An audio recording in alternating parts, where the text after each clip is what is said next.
እንኳን ደስ ያላችሁ እለለለለ ሩታዬ በሰላም ተገላግላለች። እንግዲህ አሰላሙ አለይኩም ወራህመቱላሂ ወበረካቱ። ውድና የተከበራችሁ ቻናሌ ቤተሰቦች እንዴት ናችሁ? ደህና ናችሁ? እኔ ደህና ነኝ አልሐምዱሊላህ። ሩታ ወልዳለች አሉ እንግዲህ ወልዳለች አሉ። በሰላም ተገላግላለች የኛ ጎበዝ ማለት ነው። እንኳን እግዚአብሔር ረዳሽ፣ እንኳን በሰላም ተገላገልሽ፣ እንኳን በሰላም ወለድሽ እንበላት።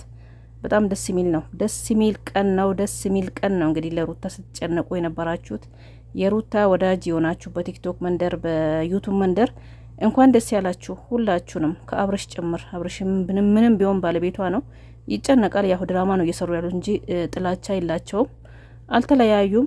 ከጎኗ እንደሆነም ሙሉ እርግጠኛ እንሆናለን፣ ቪዲዮ ስለሆነ ነው። እና እንኳን ደስ ያለ አብርሽ ወንድማችን። ሁለተኛ እናትየው፣ ቤተሰቦቿ ሁሉ እንኳን ደስ ያላችሁ። የሩታ ወዳጅ ዘመድ የሆናችሁ ጠቅላላ እንኳን ደስ ያላችሁ። እንኳን በሰላም ተገላገልሽ፣ እንኳን ለዚህ አበቃሽ፣ እንኳን ወልደሽ ለማየት ለመሳም አበቃሽ እንበላት። እንግዲህ ደስ ይላል፣ ደስ ይላል እውነት። ወይኔ ጭንቁ እንግዲህ ወይኔ ጭንቁ ትናንት ራሱ ፊቷ እንትን ብሏል። የኔ መከራዋን አይታ እንግዲህ ዋናው በሰላም መገላገሏ ነው።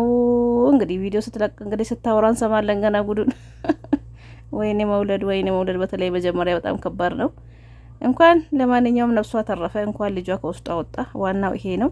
እናትየው ማብራ ሰቀቀን ላይ ነበረች ትላንትና በቪዲዮ ላይ እንዳያችሁት፣ አብርሽ ቪዲዮ ላይ አብርሽ ራሱ ያው እያሰበ እየተጨነቀ ነበር። መርፌ ትወጋለች፣ በመርፌ ትወልዳለች ሲል ዶክተር በመርፌ ትወልዳለች ማለት ነው ብሎ በጣም እያሰበ ነበር ከነ አቤላ ጋር ማለት ነው።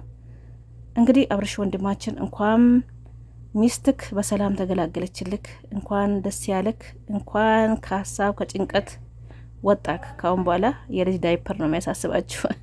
ዳይፐር እና ወተቱ ብቻ ነው የሚያሳስባችሁ እንጂ ሌላ ነገር የለም። ሩታዬ በሰላም ተገላግላች እንግዲህ በሰላም እንግዲህ ተኝታ ታርሳ ትወጣለች። እንግዲህ እንኳን ደስ ያላችሁ እላለሁ በድጋሚ።